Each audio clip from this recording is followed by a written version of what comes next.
Bonjour à tous, bienvenue pour ce nouveau café avec un expert. Bienvenue aussi aux personnes qui me suivent sur Instagram. Si vous voulez sur Instagram avoir les deux côtés de l'image, retrouvez-nous sur Facebook parce que vous aurez les deux côtés. Sur Instagram, vous n'avez que moi, mais vous avez le son de mon invité.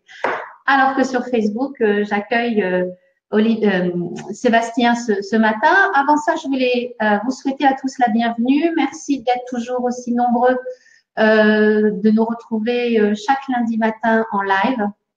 Ça me fait toujours très plaisir de savoir qu'il y a du monde qui nous suit.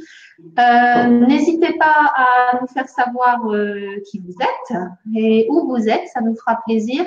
Bonjour à Olivier qui nous suit sur Instagram. Voilà, faites-moi un petit coucou, participez à la présentation au fur et à mesure, posez vos questions. Parce que c'est important aussi que Café avec un expert répondre à vos interrogations et puis qu'on soit bien en phase avec vous. Donc voilà, bonjour à Auxerre Centre Immobilier aussi sur Instagram. Donc je vais partager mon écran avec mon invité et ce matin, voilà, c'est fait. Ce matin, nous accueillons Sébastien Tedesco. Bonjour Sébastien. Bonjour à tous, salut Céline. Alors, c'est la troisième fois qu'on se retrouve. On a décidé d'aborder ensemble le thème des enjeux de société pour les agents immobiliers, la responsabilité sociétale de l'agent immobilier, parce que c'est vrai que c'est un aspect qu'on n'aborde pas forcément beaucoup dans le quotidien et les pratiques de l'agent immobilier. Donc voilà, on a décidé avec Sébastien de consacrer plusieurs cafés avec un expert sur ce thème-là parce que c'est sans doute un thème qui est peu mis en avant aussi bien par les réseaux que par les agents. Tu es d'accord avec moi, hein? Je suis très d'accord et je suis content de pouvoir essayer de modestement porter cette voie-là de comment est-ce qu'on peut adopter des pratiques plus solidaires ou qui prennent un peu mieux en compte les enjeux de société autour de nous. Alors justement, les enjeux de société, l'agent immobilier en est au cœur de par le fait qu'il vende des logements. Oui. Et le logement est important dans le quotidien des personnes. Donc, on a décidé aujourd'hui d'aborder 5 enjeux principaux des logements. On va aller voir les uns après les autres. Le premier enjeu dont on va parler, c'est l'enjeu, enfin le logement vecteur de lien social. C'est vrai que la position d'un logement fait qu'on fait partie d'une communauté. Donc, voilà, comment tu abordes ce sujet-là? Comment l'agent immobilier peut avoir des pratiques responsables par rapport à ce sujet-là? En fait, ce qui fait vraiment la noblesse de notre métier, c'est que en tant que fournisseur de logement, finalement, le logement est au cœur des 5 plus grands enjeux de notre société. Donc, effectivement, parmi ces enjeux, le premier enjeu, c'est un enjeu qui fait que le logement est vecteur de lien social. Alors, il est vecteur de lien social parce que, par définition, lorsqu'on vend un appartement ou un de nos clients achète un nouvel appartement, on crée du nouveau lien social puisque on crée de la relation entre deux nouveaux voisins, par exemple. On crée de la relation entre un nouveau client et des nouveaux commerçants de proximité. On crée de la relation entre un nouveau petit écolier et de nouveaux copains d'école.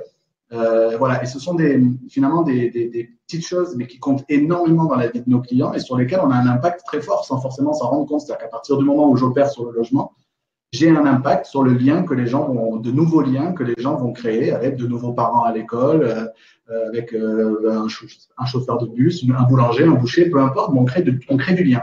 Et ça fait partie des choses qui sont très nobles dans notre métier, mais qu'on met trop peu en avant, y compris dans notre communication sur les réseaux sociaux. Oui. C'est clair que moi, je sais que j'incite beaucoup les agents immobiliers à parler aussi du quotidien de la vie sur un secteur lorsque vous vendez une maison à une personne, parce que ça va faire le quotidien de cette personne et être un un expert aussi de la zone géographique dans laquelle va vivre les personnes à qui vous allez vendre un bien, c'est important de savoir communiquer dessus et puis de leur donner envie finalement d'avoir ce voisinage-là, ces commerçants-là, ces écoles-là à côté pour leurs enfants.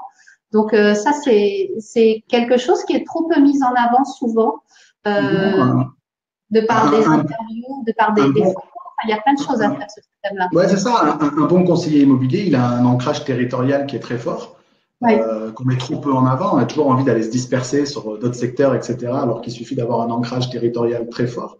Et c'est cette connaissance de notre territoire qui nous permet effectivement d'aller un peu plus loin dans le conseil à nos clients en leur expliquant quelle est la réalité de ce nouveau territoire dans lequel ils vont habiter. Ça, c'est, moi, ça fait partie des choses qui sont les plus nobles dans notre métier. Oui, mais c'est pas compliqué après à mettre en avant. C'est pas la partie la plus compliquée à mettre en avant. Non, ça demande pas des compétences et c'est souvent ce que je mets en avant, même en formation avec des gens qui débutent, qu'avant de chercher à apprendre des choses très techniques et très complexes sur notre métier, ce sont des choses très simples et qui ont vraiment beaucoup de valeur pour nos clients. Ouais. Alors, le deuxième, le logement est vecteur aussi d'un deuxième point que tu voulais aborder, c'est l'insertion professionnelle.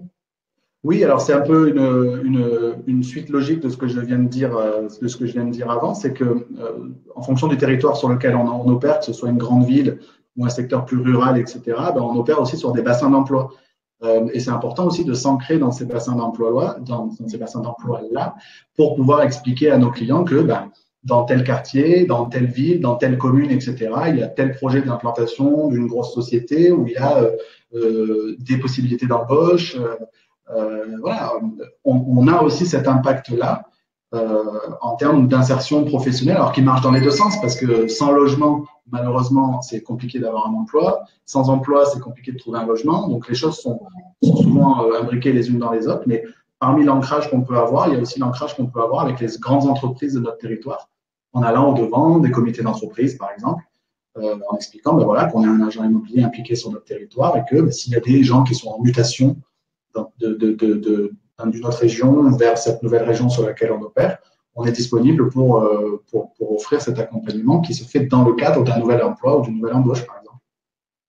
Ce qui est intéressant aussi, c'est de voir comment l'agent immobilier, de par sa connaissance de la structure économique aussi du territoire, peut mettre en avant les possibilités de travail. Enfin, le tissu économique est aussi un aspect qu'il doit maîtriser et sur lequel il peut aussi communiquer, bien sûr. C'est un vecteur d'attractivité du territoire. Enfin, le fait que ce soit un bassin d'emploi est un vecteur d'attractivité de son territoire. Alors, c'est sûr que ça peut avoir un impact sur notre chiffre d'affaires aussi. Hein. Si je suis un conseiller immobilier qui opère sur un secteur qui est peu attractif, c'est compliqué. Donc, j'ai plus de chances d'opérer du coup sur de la résidence secondaire que sur la résidence principale, par exemple. Et donc, du coup, ça fait partie des choses dont on doit tenir compte dans son positionnement et dans sa communication. C'est du coup, bon, ben, si j'opère sur un territoire qui est peu attractif du point de vue de l'emploi, ça veut dire qu'il peut être attractif, mais peut-être dans un autre cadre, la résidence secondaire, par exemple. Le troisième point sur lequel tu voulais aborder le thème du logement, c'est par rapport aux enjeux de santé publique. Le logement qui peut ne pas être dans un état extraordinaire, on en vend. Quelquefois, on se dit ben c'est pour des projets de rénovation, mais quelquefois moins.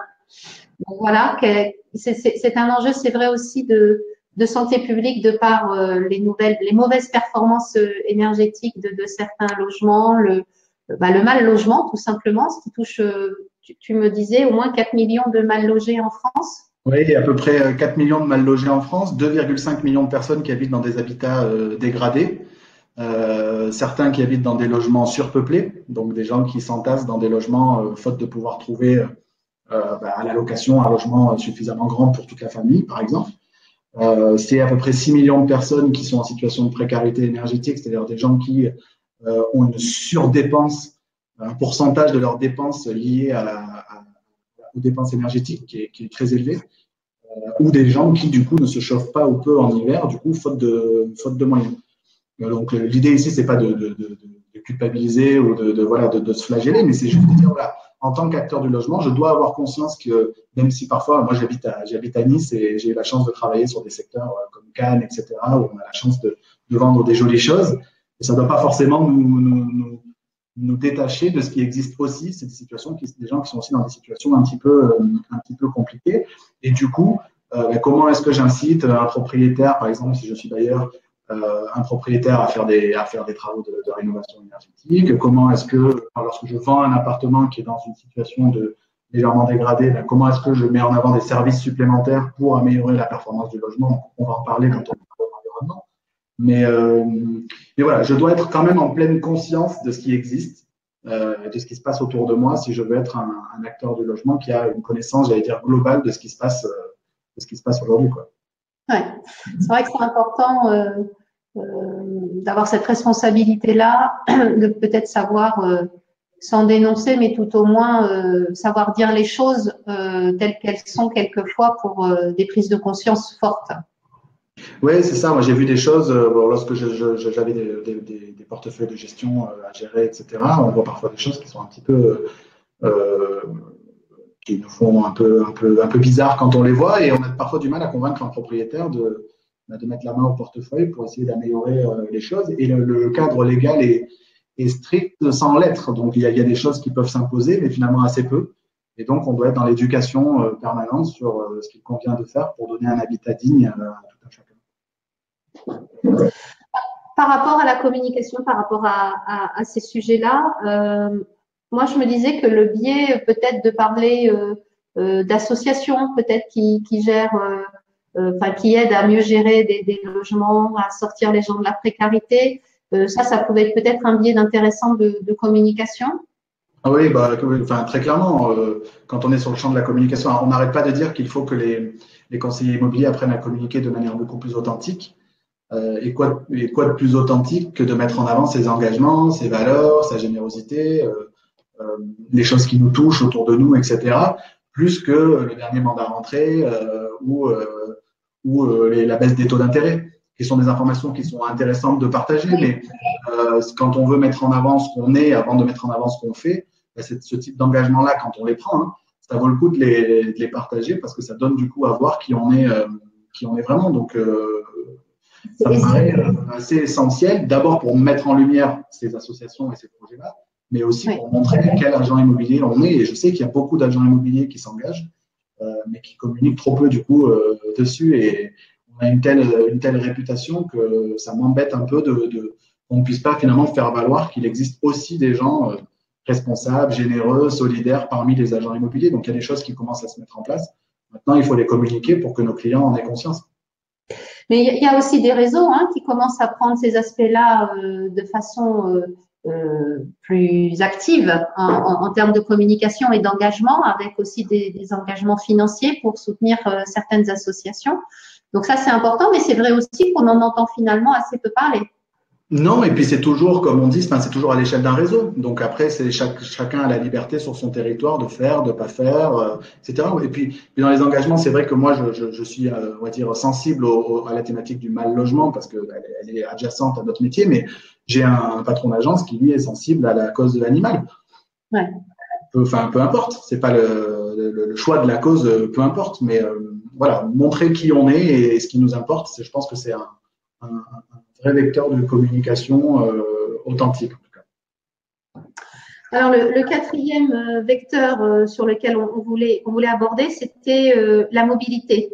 C'est vrai que la situation géographique d'un logement fait qu'on peut être plus ou moins loin des lieux de travail, enfin des lieux d'activité, et que du coup, les choses sont plus ou moins faciles.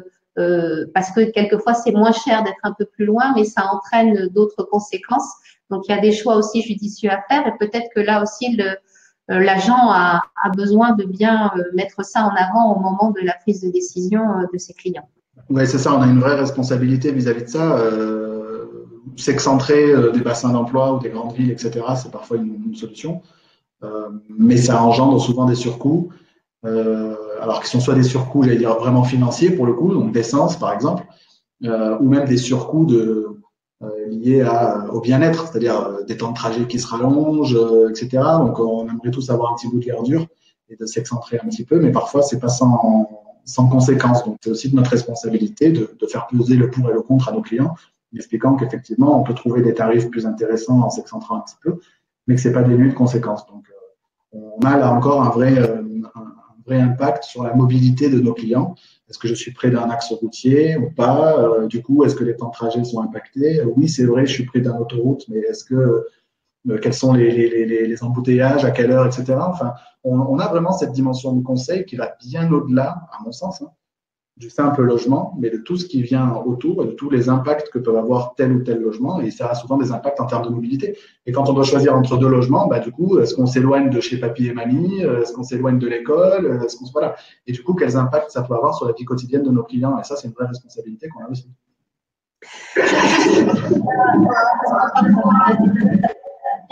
Je ne sais pas s'il y a des applis, des choses qui peuvent permettre de calculer l'impact. Alors, parce que le point suivant qu'on va aborder, c'est l'enjeu environnemental qui est lié aussi à la mobilité sous certains aspects. Et c'est vrai que je ne sais pas s'il existe finalement des applis qui peuvent, je te pose la question, je ne sais pas si tu sais, hein, pour mesurer l'impact qu'on peut avoir si on prend une maison plutôt à tel endroit ou tel autre. Je ne sais pas si ça se fait. Bah, c'est marrant que tu abordes le sujet parce que je me suis posé moi-même la question il y a quelques mois.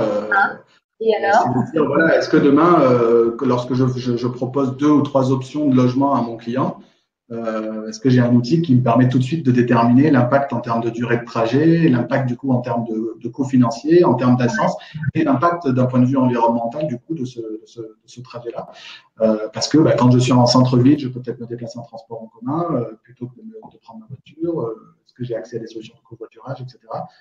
Je ne sais pas non plus si ça existe, mais je t'avoue que je me suis aussi posé la question il y a quelques mois. Ça serait intéressant parmi toutes les applis qui sont en train de se développer, qu'on puisse aussi avoir, qu'on puisse automatiquement, en cliquant sur un logement et en fonction de là où on habite, avoir tout de suite l'impact que ça peut avoir en termes de mobilité. Ce serait intéressant. Ouais. Alors, je ne sais pas si d'ailleurs, n'hésitez pas à nous faire un coucou. Je sais que vous êtes quelques-uns là à nous suivre. Donc, faites-nous un petit coucou pour savoir qui est là. Et si vous avez la réponse, sinon je demanderai à Benoît ou Alexandre de Noc qui développe justement un site où il y a des critères plus intuitifs pour le choix d'une maison que simplement le nombre de pièces ou le nombre de mètres carrés, mais aussi où se trouve mon logement par rapport à justement la nounou, mon lieu de travail, etc. Donc, je leur poserai la question. Peut-être que eux ont la réponse. Donc oui, les enjeux environnementaux sont super importants. Donc il y a les enjeux environnementaux par rapport à la situation géographique du logement et puis l'incidence en CO2, mais il y a aussi les enjeux par rapport à la dépense énergétique du bien. Donc ça aussi c'est important de prendre ça en compte et ça devient un critère d'achat qui donne une valeur maintenant à un bien. Hein. On se rend compte que au départ, c'était pas forcément pris très au sérieux, mais maintenant, c'est un critère qui devient un vrai critère de choix. Je comprends qu'à un moment donné, comme toute chose qu'on nous impose, devoir mettre une étiquette énergétique du logement depuis quelques années maintenant, au début, elle nous a paru un petit peu contraignant. Mais de plus en plus, c'est rentré dans les mœurs et les clients de plus en plus en tiennent compte. Il y a une étude qui est sortie du Conseil supérieur du notariat et de la Chambre des notaires de Paris qui indique que avoir une étiquette en F ou en G peut avoir un impact jusqu'à 10 à 15% sur le prix. On s'en rend pas forcément nous compte en tant que conseiller immobilier et c'est pour ça que ça me surprend très souvent de voir des avis de valeur qui sont remis à des clients qui ne tiennent pas compte du DPE. À partir du moment où c'est une information qu'on donne à tout futur acquéreur dans le cadre de l'annonce, et si cette information, notre acquéreur en tient compte, ça me paraît assez logique que nous, en tant que professionnels, on en tienne compte lorsqu'on remet l'avis de valeur à notre client.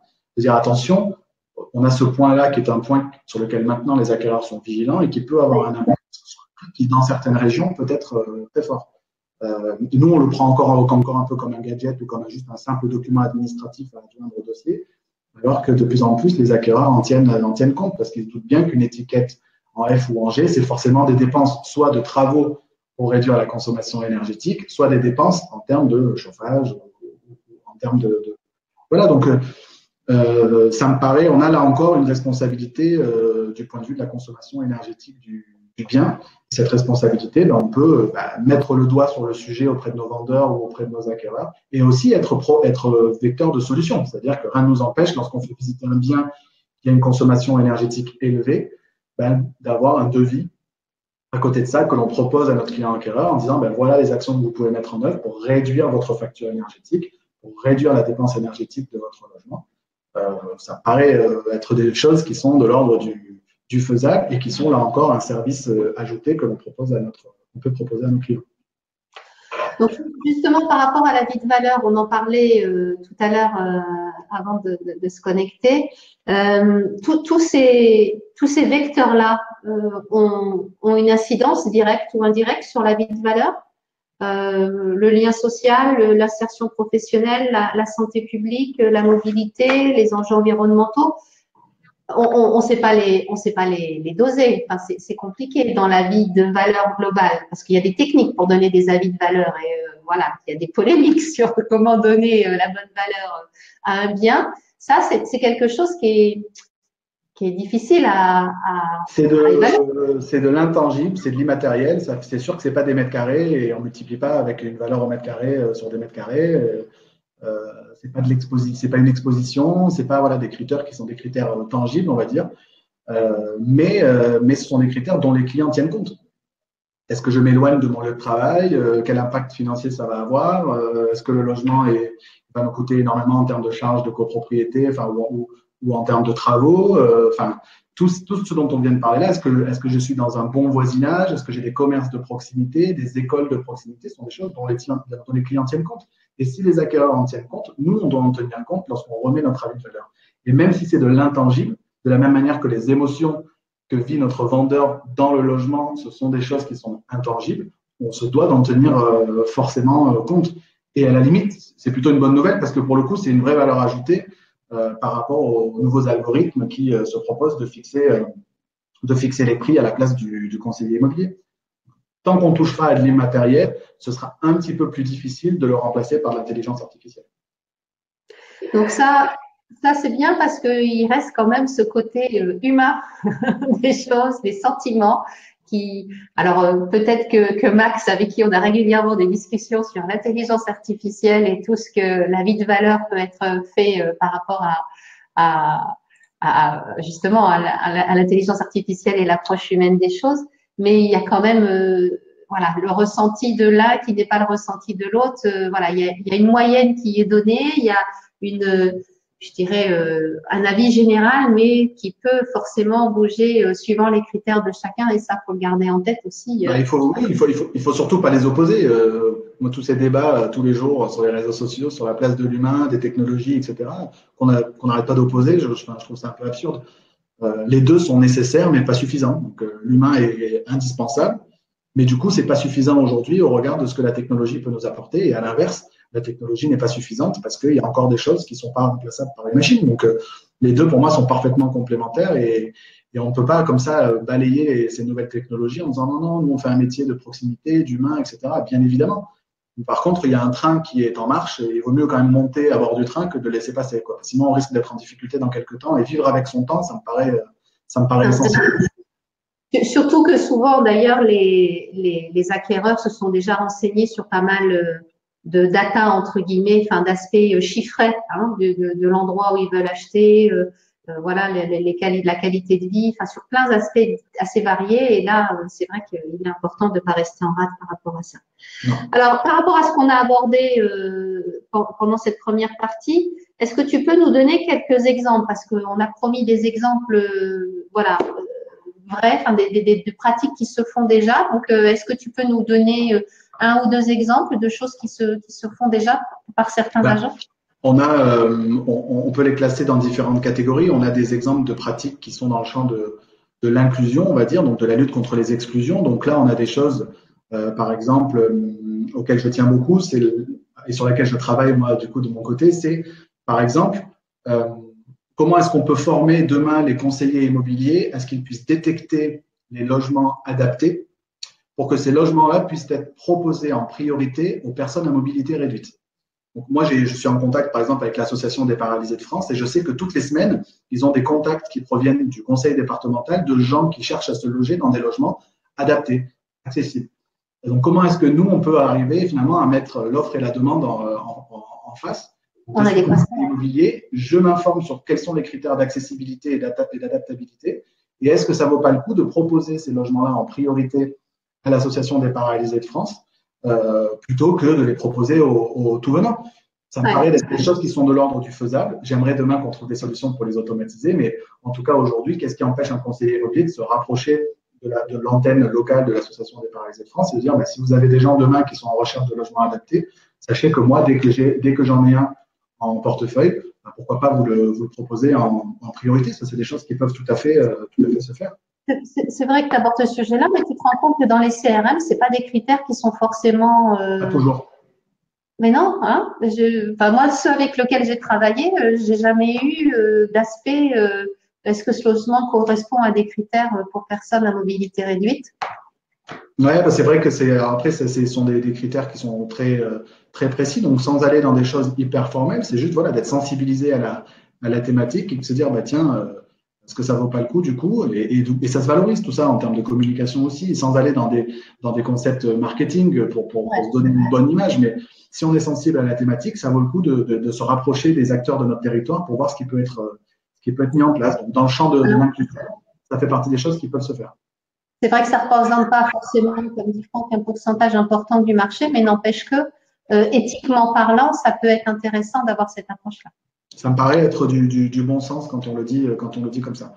Après, il y a un autre champ sur lequel on peut intervenir. Bon, c'est le champ environnemental. Donc, on en a un petit peu parlé depuis tout à l'heure. Il y a eu un article qui était très intéressant, qui était paru dans le journal de l'agence il y a quelques mois. C'est une chercheuse de l'université de Bordeaux, et qui disait que finalement, personne ne s'était jamais posé la question de l'impact carbone du mandat exclusif par rapport à l'impact carbone du mandat simple. Et effectivement, quand en mandat simple, on va multiplier les déplacements, on va multiplier la paperasse, on va multiplier les visites, etc. Et ce n'est pas dénué d'impact, du coup, forcément, sur l'environnement par rapport à l'impact d'un mandat exclusif. C'est comme ça des choses un petit peu toutes bêtes, mais pourquoi pas un jour, dans notre argumentaire pour prendre un mandat exclusif, expliquer qu'en plus, le mandat exclusif, il a un impact carbone plus faible que le mandat simple. Donc, ça fait partie des choses qui peuvent se dire. Et puis, il y a tout ce qui est de l'ordre de la dématérialisation du processus. Je pense qu'aujourd'hui, avec les outils qu'on a à notre portée, on pourrait tout à fait complètement dématérialiser, et ça existe, tout le processus de vente, depuis la prise du mandat jusqu'à la signature chez le notaire. Aujourd'hui, on n'a plus besoin de faire ça avec du papier. Donc, c'est des petites choses comme ça, mais si chacun, on met notre petit grain de sel, à nous tous, on peut arriver à faire bouger les choses. C'est vrai que ça demande du temps. Rien que de prendre l'exemple des JO pour la partie des personnes à mobilité réduite, justement, la partie des JO handicapés, qui commence maintenant à être suivie et retransmise à la télévision, alors qu'il y a encore 10 ans, on n'en entendait même pas parler. C'est vrai qu'il y a une prise de conscience de la société et que c'est peut-être important pour des agents d'avoir, pourquoi pas, une avance, un coup d'avance, je dirais, et d'être aussi… à promouvoir ces aspects-là du métier et se différencier aussi par là, parce que tout le monde ne le fait pas. Donc, c'est une avance aussi. Oui, il y a des agents qui reversent une part de leurs honoraires à des projets caritatifs. Tiens, j'en profite pour mettre en valeur une association qui s'appelle c'est la Fondation Somfy, qui a lancé la plateforme Les Petites Pierres il y a 2 ans, je crois maintenant, et c'est une plateforme de financement participatif de projets associatifs qui luttent contre le mal logement. Donc, pourquoi pas aller jeter un coup d'œil à la plateforme lespetitespierres.org et voir si on ne peut pas reverser tous ensemble, tous mis bout à bout, si on ne peut pas reverser une infime part de notre chiffre d'affaires et que toutes ces petites gouttes puissent faire des grands fleuves qui viennent au soutien de projets luttant contre le mal logement. Donc, lespetitespierres.org, tu dis. Les Petites Pierres, ouais. Attaché, je suppose. Voilà, j'ai partagé. On va voir.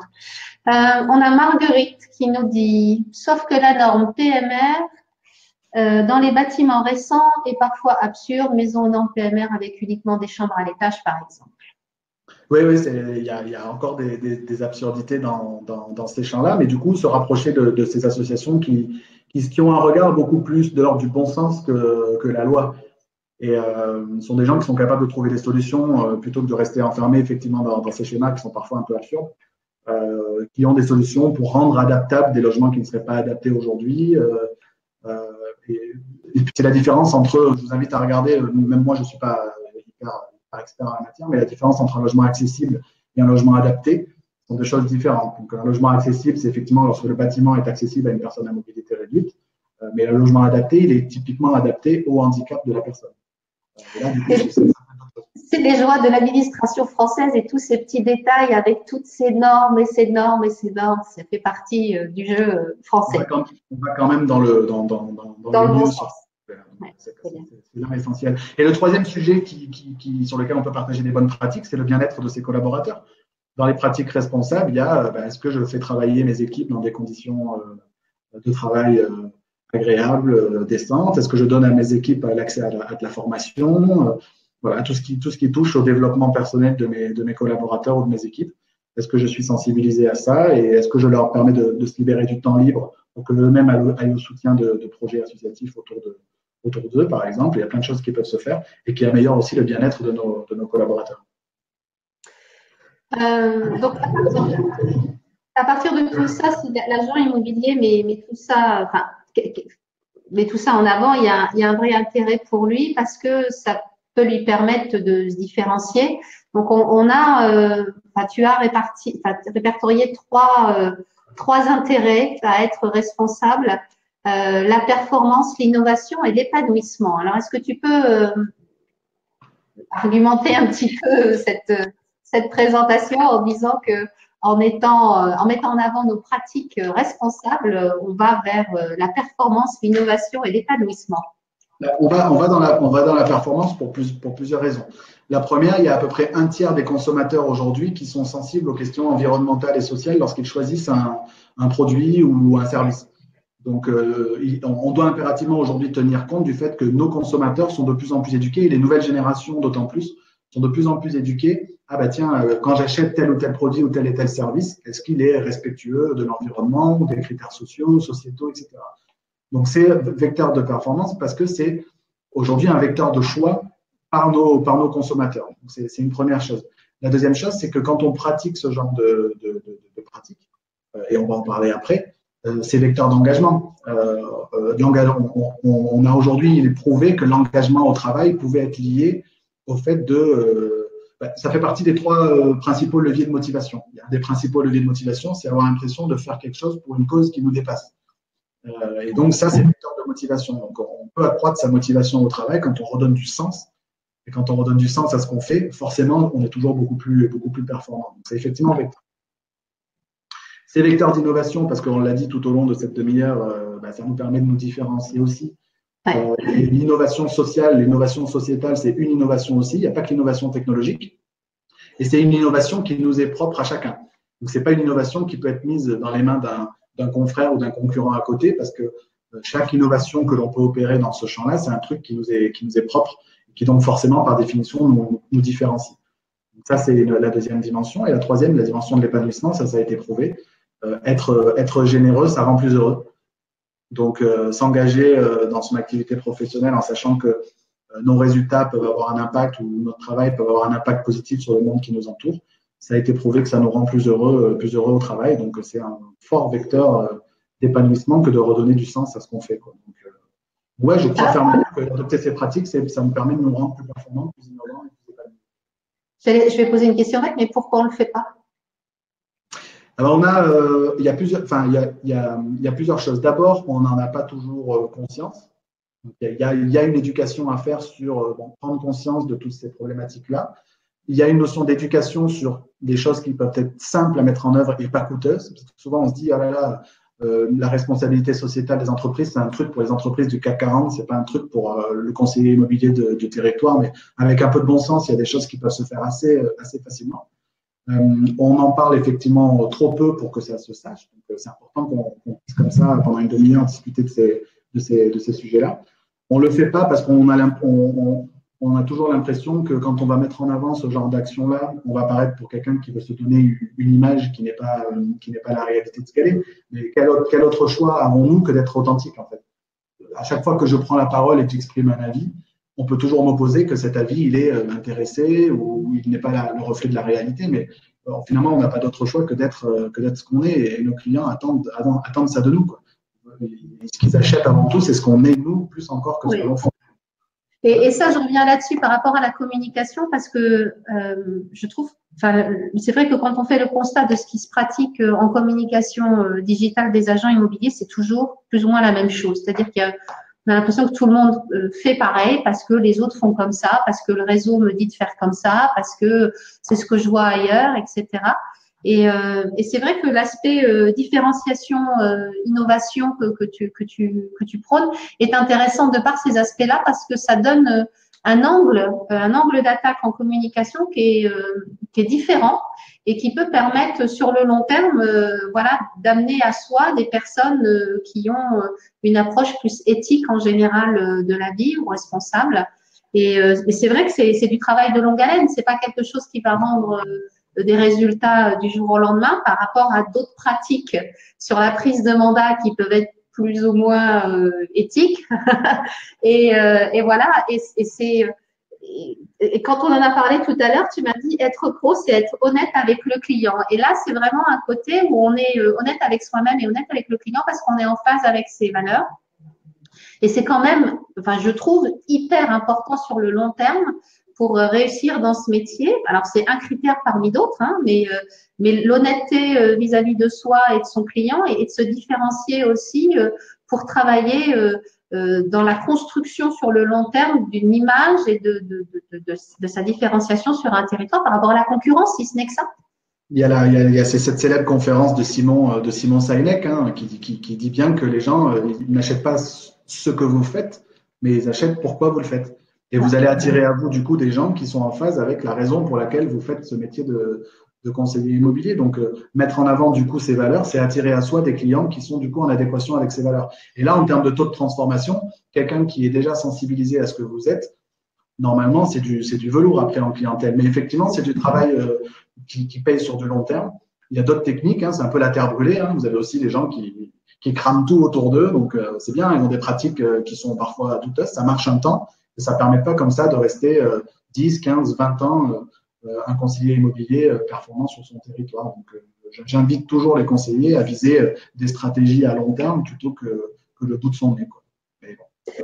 Voilà. Ça demande d'y croire beaucoup, d'être constant. Ce sont des valeurs qui sont importantes pour la communication aussi. Hein. Les deux sont liés dans ce qu'on veut être professionnellement, éthique, et puis quand on veut travailler sérieusement sur le long terme, ça demande aussi une discipline personnelle, ça demande d'apprendre en permanence, de se nourrir toujours des nouvelles choses qui se font. Donc voilà, c'est quelque chose qui peut être très prenant, mais surtout qui est intéressant et épanouissant au bout du compte. Donc il faut toujours avoir la photo finale de ce qu'on veut atteindre quelque part dans le coin de sa tête pour avancer.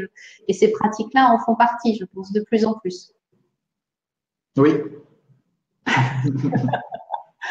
Ok, eh ben, écoute Sébastien, je te remercie pour cette bonne demi-heure de partage. Je voulais alors te laisser un petit moment pour que tu nous parles de ton actualité, parce que je sais que voilà, tu es en train d'organiser les choses très professionnellement, qui te ressemblent tout à fait. Ce que tu nous prépares.